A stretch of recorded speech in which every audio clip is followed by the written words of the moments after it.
Hey everybody, welcome back to another deck profile Friday. Today we're going to be covering a deck that obviously got improved, as a lot of decks did with the help of Pokemon 151. Stuff like Miraidon got, Zapdos and Mew. Pretty much every deck got Mew, right? And then, obviously there's like a Charizard got the, one of the new the new Charizard that just came out, even though it's kind of like a one of. This deck, however, didn't get anything too crazy like those. It got a card that's just a regular rare holo, but it made the deck so much more better. And, by actually having this in the deck, it actually makes the deck a lot more playable because it's got a built-in draw engine too. So if that doesn't give it away, then obviously we're gonna get to it. So the deck that I'm talking about is Hisuian Zoroark VStar, and this deck here, actually I really like it. I think it's incredible. Even right now, even actually the whole year, I think this deck has been very, very strong against pretty much anything other than Lost Box, right? I think it's been extremely strong, as it has the power to pretty much one-shot everything in the format. I think it's got a great Giratina matchup. Mew, it can handle Mew. Miraidon's pretty easy. Lugia is pretty easy, right? Rapid Strike is kind of interesting. Same thing with Charizard, right? You're swinging with big numbers, but also you have some single prize attackers in it that can deal damage in both of those matchups. So you just gotta trade accordingly, if you know what I mean. But yeah, to start, we have 4 Hisuian Zoroark VStar, and then 4 Hisuian Zoroark V, 4 of each. So the V, obviously, to evolve in the Zoroark. They both have the same bottom half, 210 HP versus 270, right? The V, Void Return, you can switch and does 30. And then its second attack there does 130. And then move an energy card, attached, from this Pokemon to one of your benched Pokemon. So it's not terrible. But you're typically not going to be using that attack because that attack's damage and energy cost is completely ridiculous to the V-Star because it's got an attacker called Ticking Curse. It does 50 damage times the number of Pokemon in play on your side that have damage counters on it. So, and that includes itself. So if you have 5 bench with damage on it, and this active with damage on it, you're hitting for 300 damage for 2 energy, which is completely ridiculous.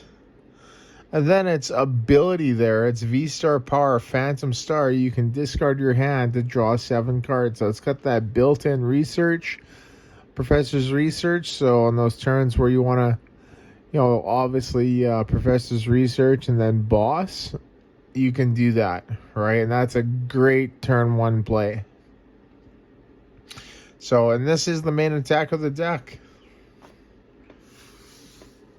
Next, we will go into the, the secondary attacker, which is the new Dodrio. Now, I am only running a 3-3 line.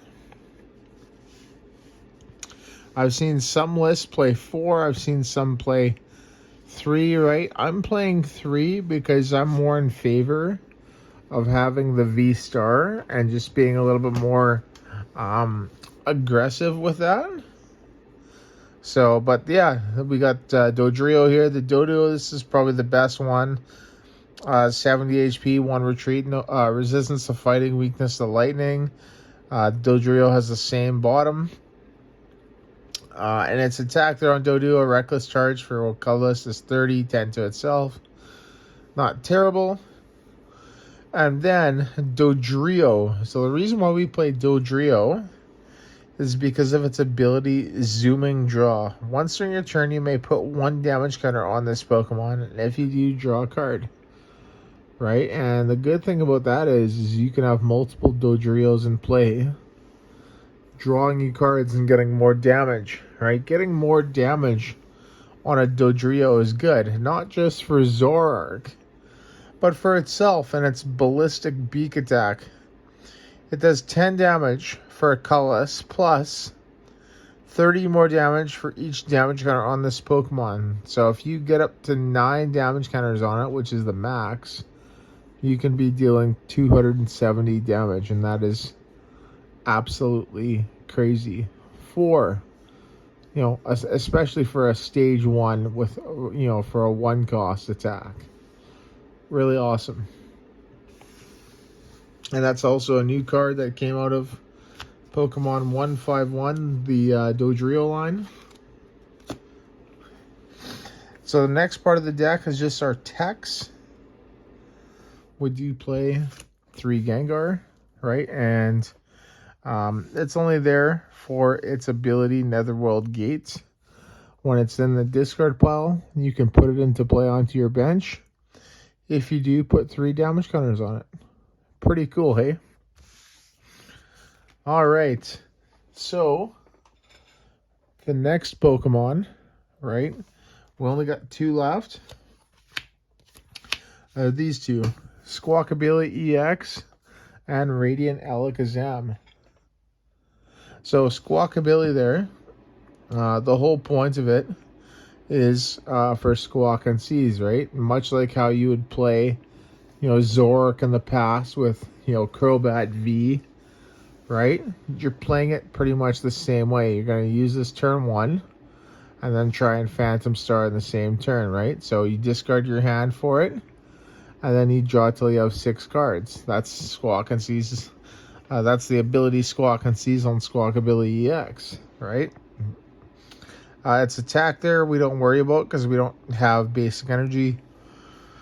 And then obviously it's low health, so it's a bad target for things, so it's an easy 2 prizes, but we're trying not to last more than like maybe 4 or 5 turns max. So that's Squawkabilly EX. And then Radiant Alakazam, we're not attacking with it. It's there for its Painful Spoons ability. Right, here we are.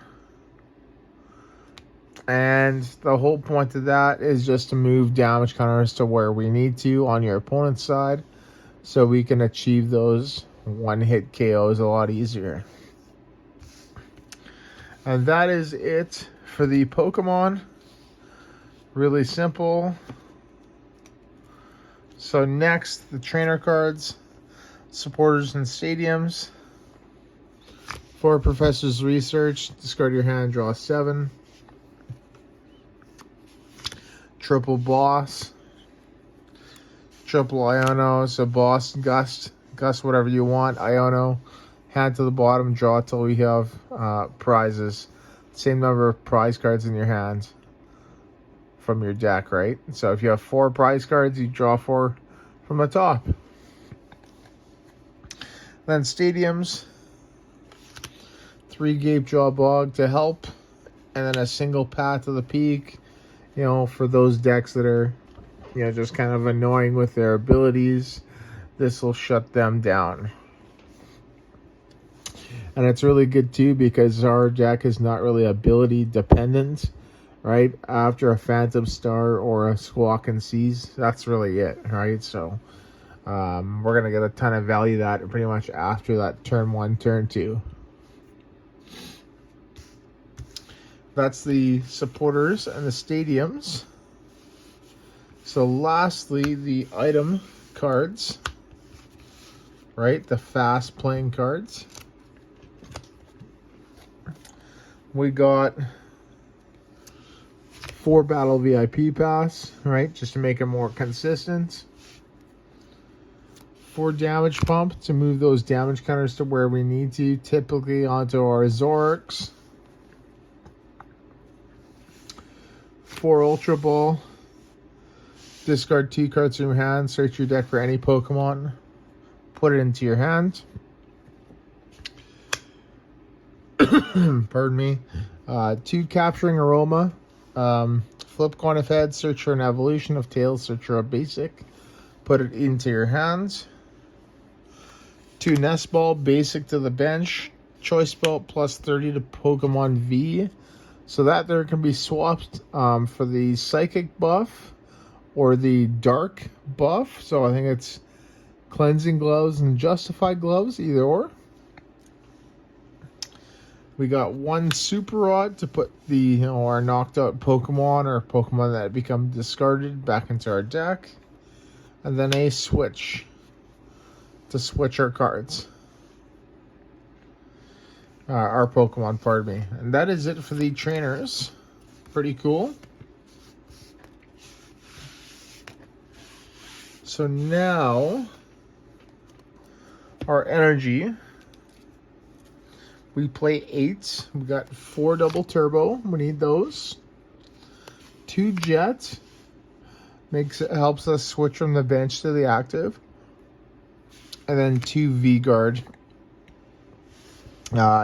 Prevents obviously 30 damage from a Pokemon V done to our Pokemon. So pretty cool. Not really necessary on Dodrio, but if you wanted to power up a Zoroark manually, right, you could do that with the help of a jet and a V-Guard, right? And then if you're able to play it with like 10 HP, like 10 damage put on it, right, you're pretty much increasing that buffer from like 260 left to 290 left. So they have to deal 290 damage to one-shot your Zoroark with a V-Guard attached. And that's actually really good because, when you play against Giratina, they, they can't knock you out, right? Because you're 10 more health away. So pretty cool. And that is the deck, everybody. So the new Zoroark deck, Zoroark VStar with Dodrio,